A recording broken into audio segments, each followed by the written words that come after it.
வணக்கம் ஐடியர் தாய்நாட்டு நண்பர்களே. நீங்க இப்பதான் யூகேக்கு புதுசா வர போறீங்க அப்படின்னா இந்த வீடியோ கண்டிப்பா சேவ் பண்ணி வச்சுக்கோங்க, உங்களுக்கு யூஸ்ஃபுல்லா இருக்கும். நீங்க இப்ப யூகேக்கு புதுசா வரீங்கன்னா நீங்க பண்ண வேண்டிய நிறைய முக்கியமான வேலைகள்ல ரொம்பவே முக்கியமான ஒரு வேலை தான் ஜிபி ரெஜிஸ்ட்ரேஷன், ஜெனரல் பிராக்டிஸ் அப்படின்னு சொல்லுவாங்க. அதாவது இங்க இருக்கக்கூடிய ஹாஸ்பிட்டல்ஸ் தான் ஜிபி அப்படின்னு சொல்லுவாங்க.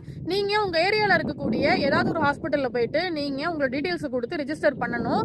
அதுதான் நீங்க பண்ண வேண்டிய முதல் வேலை அப்படின்னு சொல்லலாம். நீங்க இந்த ஏரியால தான் இருக்க போறீங்க அப்படின்னு ஒரு 3 வருஷம் இங்கே தான் இருக்க போறோம், இல்ல 5 வருஷம் இங்கே தான் இருக்க போறோம்னு கன்ஃபார்மா தெரிஞ்சுட்டுன்னா கண்டிப்பா அங்க இருக்கக்கூடிய ஹாஸ்பிட்டல்ல போயிட்டு இந்த மாதிரி டீடைல்ஸ் எல்லாம் சொல்லுங்க, நான் புதுசா வந்திருக்கேன் அப்படின்னு சொல்லுங்க. அவங்க ரெஜிஸ்ட்ரேஷன் ஃபார்ம் கொடுப்பாங்க. நீங்க அது வீட்டுக்கு வாங்கிட்டு வந்து ஃபில் பண்ணிட்டு அங்க கொண்டு போய் கொடுத்துட்டீங்க அப்படின்னா உங்களோட எல்லா டீடைல்ஸுமே அவங்க ரெஜிஸ்டர் பண்ணிப்பாங்க. இது வந்துட்டு நீங்க பண்ண வேண்டிய ரொம்பவே முக்கியமான வேலை அப்படின்னு சொல்லலாம். சோ இந்த ஹாஸ்பிட்டல்ல போயிட்டு ரெஜிஸ்டர் பண்றது நம்ம பண்ணா மட்டும்தான் நாளைக்கு ஏதாவது உடம்பு சரியில்லைனா கூட நமக்கு ஒரு அட்லீஸ்ட் ஒரு அப்பாயின்மெண்டாவது கிடைக்கும்.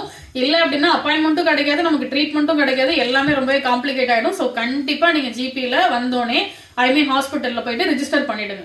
ஸோ அப்படி நான் ரெஜிஸ்டர் பண்ணதுனால தான் ரீசெண்டாக இப்போ எனக்கு உடம்பு சரியில்லை அப்படின்னு சொல்லிட்டு ஹாஸ்பிட்டல் போனேன். என்னென்ன பண்ணுது அப்படின்னு சொன்னோடனே அவங்க எல்லாம் கேட்டுட்டு ஓகே நான் எல்லா டீட்டெயில்ஸையும் கலெக்ட் பண்ணிக்கிட்டோம், நீங்கள் உங்களுக்கு வீட்டுக்கு போங்க, அப்பாயின்மெண்ட் என்ன எத்தனை மணிக்கு அப்படின்றத கால் பண்ணுவாங்க, இல்லை அப்படின்னா மெசேஜ் வரும் அப்படின்னு சொன்னாங்க. அதே மாதிரி நான் வீட்டுக்கு போயிட்டு ஜாலியாக டீலாம் குடிச்சிட்டு ரெஸ்ட் எடுத்துட்டு இருந்தேன். அந்த டைமில் மெசேஜ் வந்துச்சு, இந்த மாதிரி அப்பாயின்மெண்ட் இத்தனை மணிக்கு தான் நீங்கள் வந்துருங்க அப்படின்னு. ஸோ நான் அவங்க சொன்ன டைமுக்கே ஹாஸ்பிட்டலுக்கு போயிட்டேன். அங்கே போயிட்டு டாக்டர் ட்ரீட்மெண்ட்லாம் பார்த்துட்டு ப்ரிஸ்கிரிப்ஷன் கொடுப்பாரு அப்படின்னு பார்த்தேன்.